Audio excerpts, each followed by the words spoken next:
Now, we will be exploring a small town in France.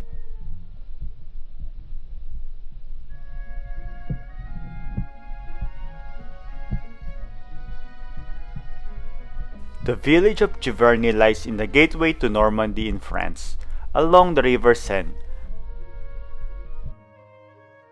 The origin of the village is very ancient, as Gallo-Roman graves are said to have been discovered there in 1838. In 1860, coffins made out of plaster and dating from the first centuries of the current era were found. But Giverny rises to fame in 1883 when the painter Claude Monet discovered the village while looking out of the train window, which line has since closed down. That time, there were about 300 villagers, most of them farmers and a few middle-class families.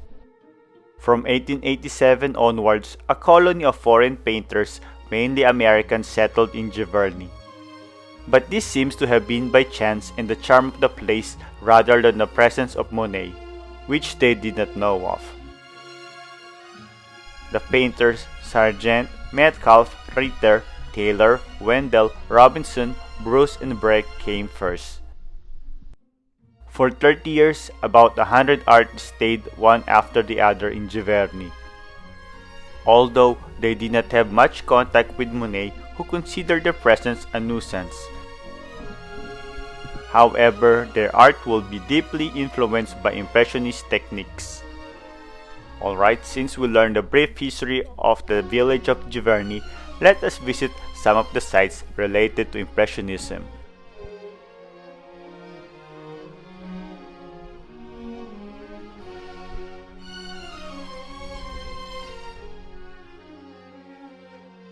Giverny's Museum of the Impressionists. It opened its doors in 2009. In homage to Claude Monet, this museum is dedicated to the history and impact of the Impressionist movement. There are exhibitions of Impressionist art, including the colonies of the first in Giverny and the Valley of the Seine. Claude Monet's house and gardens. I have another video dedicated solely to this house and the life of Claude Monet. So if you want to watch it, check out the description below for the link. A brief history of the house. After Monet and his family moved to Giverny, they first rented the house in 1883. During his time in Giverny, Monet's fortune began to grow, so by 1890, he was able to afford to buy the house and gardens and transform them. The front house lies the full of flowers or Clos Normand, which is one of the main attractions.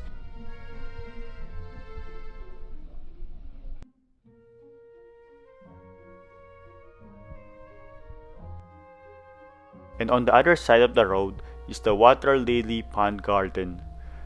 Monet didn't hesitate to divert the branch of the Eptre River to achieve his goal. At the beginning of his stay, Monet found inspiration in the surrounding countryside, but he gradually limited himself to his water garden and depicted tirelessly the Japanese bridge and the water lilies.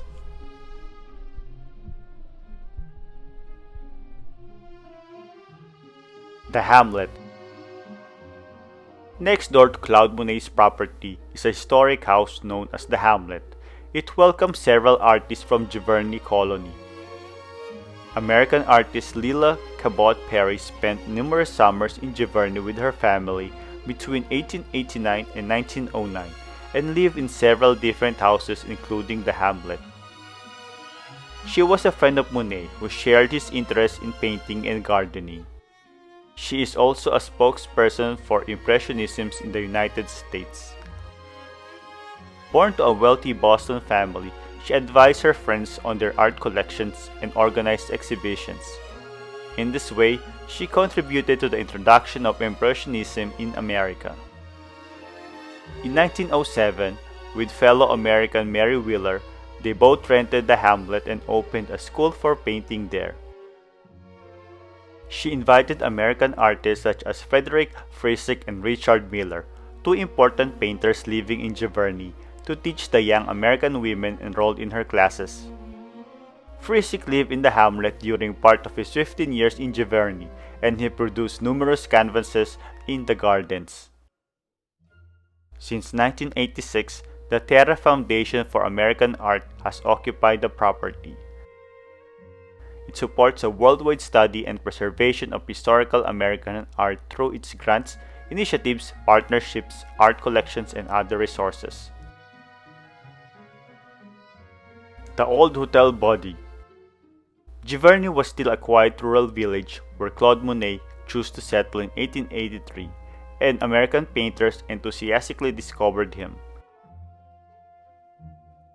In spring 1887, several American artists in search for lodging turned into the humble cafe grocer's shop run by Madame Baudy.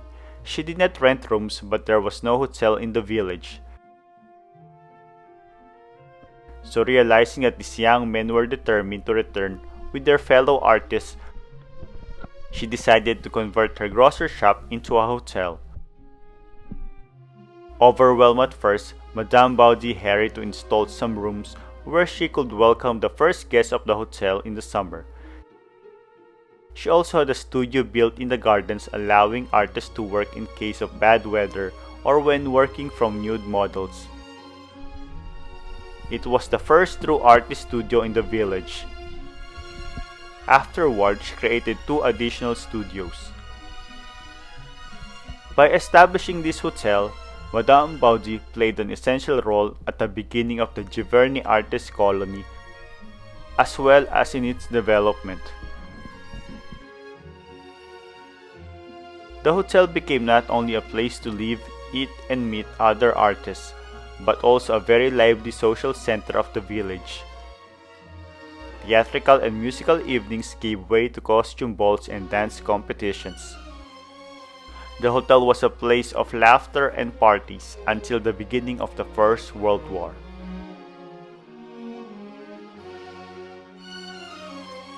Artist's Corner. It is now converted into a bed and breakfast. But before, it was one of the several cafe grocer shops so essential to the village life. The cafe had several different names given by its successive owners. Both a meeting place and a place to relax, these cafes were not only popular as social sites, but also as a practical shops where one could obtain commodities without having to go into the city of Vernon.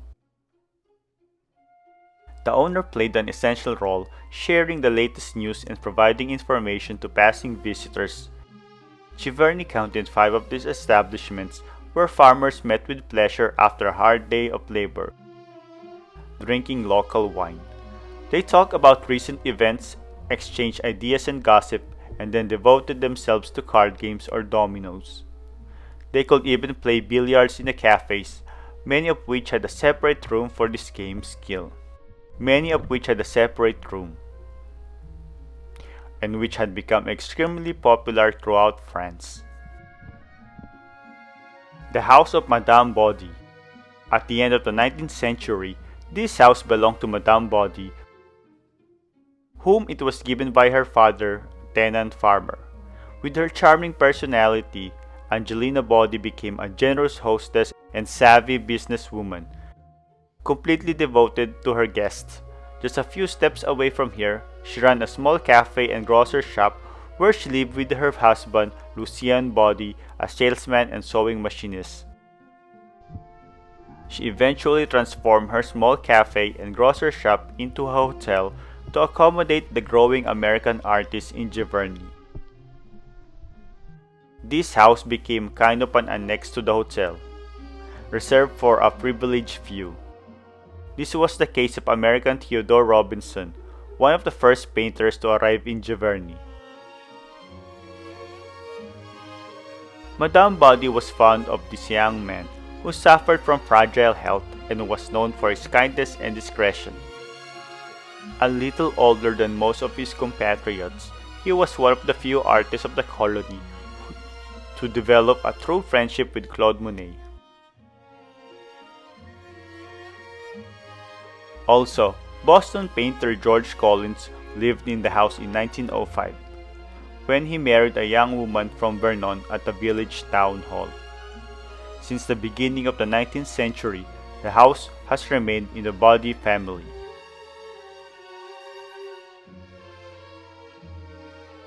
The House of Tellier. Folly Tellier was essential to the life of the village, just like in all agricultural regions of the late 19th century. He was a good blacksmith, and his house was also a place for meetings and exchanges, and was ideally located in the center of the village. Often practiced outside, the shoeing of more or less obedient horses inevitably drew the attention of passers-by. The mechanization of agricultural work and the evolution of transportation gradually removed horses from the rural landscape. Blacksmiths also became rare. After the First World War, the new owner of this building converted the forge into a cafe, where he welcomed the painter Louis Rittmann, accompanied by his models from Paris. Although tourism had started up again, the war had certainly marked the decline of the artists' colony. Painters were less numerous, but a new kind of artists arrived in Giverny, with surrealist writers such as André Breton, Tristan Tzara, and Louis Aragon. The cafe had become a restaurant and welcomed artists, writers, actors, and filmmakers who sometimes stayed in rooms upstairs, where an artist studio with a glass roof had been built.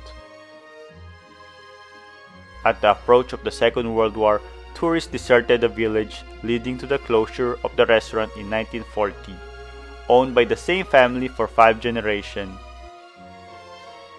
The House Tellier had remained faithful to its vocation and has functioned as a bed and breakfast for several years.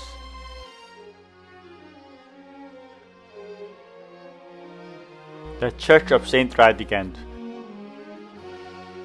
Dedicated to Saint Radegonde, the church was first built in the 11th and 12th centuries. It was enlarged significantly at the end of the 15th century. The half-circle choir is the oldest portion of the church, damaged by time and by the battles of the liberation of 1944. The church became the object of a major renovation program in 2008 to 2010, which traces of several unusual decorative paintings were discovered.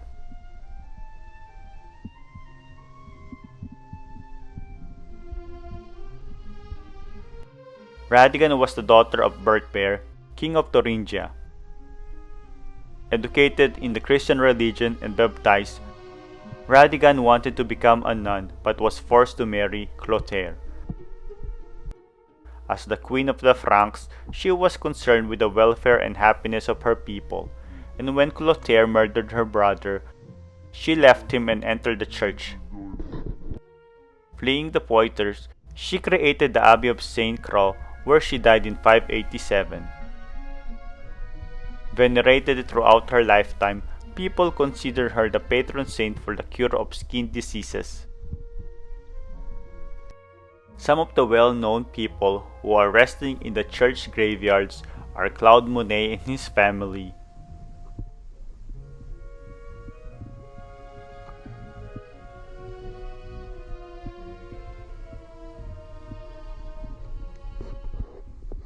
and the crew of the Lancaster bomber.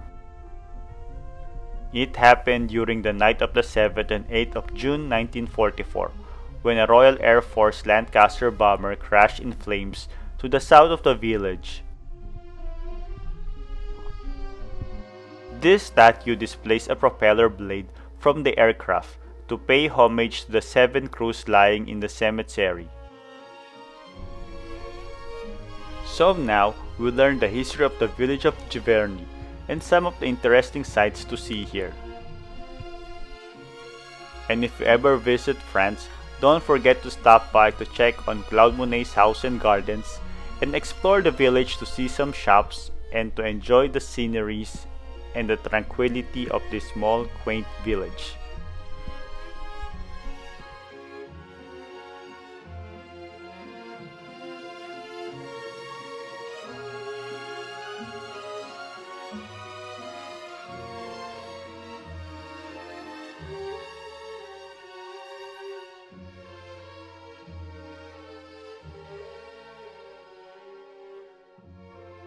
Until next time, don't forget to hit like, share, and subscribe. Bye!